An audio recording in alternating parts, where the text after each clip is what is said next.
ক্ষমতার পরিবর্তনের সম্ভাবনা না থাকলে শাসক গোষ্ঠী ভয়াবহ রূপ ধারণ করে, এমন মন্তব্য করেছেন ঢাকা বিশ্ববিদ্যালয়ের আইন অনুষদের অধ্যাপক ও আইন উপদেষ্টা আসিফ নজরুল। সে যখন চিন্তা করে 5 বছর পর আমি ক্ষমতা হারাবো, ওই ভয়ে হলেও সে খারাপ কাজ কম করে, মানবাধিকারের ভায়োলেশন কম করে, রইস হয়ে করে। যখন ওই ভয়টা চলে যায় তখন কি দানবে পরিণত হয় সেটা আওয়ামী লীগের ফ্যাসিস্ট আমল থেকে আমরা বুঝতে পারি।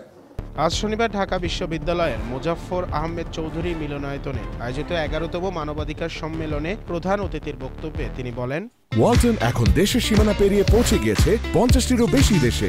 ওয়ালটন, ঘরে ঘরে, বিশ্বজুড়ে। কোনো দল যদি ভাবে তারা আর কখনো ক্ষমতা হারাবে না, তাহলে তারা ভয়ডরহীনভাবে মানবাধিকার লঙ্ঘন করে, দানবে পরিণত হয়। আমরা তা বিগত আওয়ামী শাসন আমলে দেখেছি।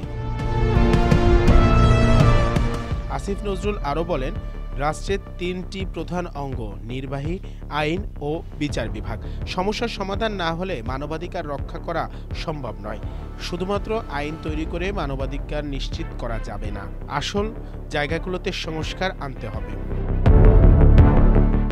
সম্মেলনে বক্তব্য দেন মানবাধিকার কর্মী মোহাম্মদ নূর খান। জাতিসংঘের জ্যেষ্ঠ মানবাধিকার উপদেষ্টা মানবাধিকার কর্মী নূর খান বলেন, স্বৈরাচার কেবল রাষ্ট্র ক্ষমতা নয়, মনস্তত্ত্বেও বাসা বাঁধে।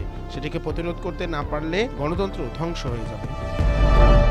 সারা হোসেন বলেন, জুলাই আগস্টে যারা গুম বা সহিংসতার শিকার হয়েছেন তাদের ক্ষতিপূরণের পাশাপাশি জীবনের পুনর্গঠন সহযোগিতা করতে হবে। একই সঙ্গে এই লঙ্ঘনের পেছনে দায়ীদের খুঁজে বের করে বিচার করতে হবে।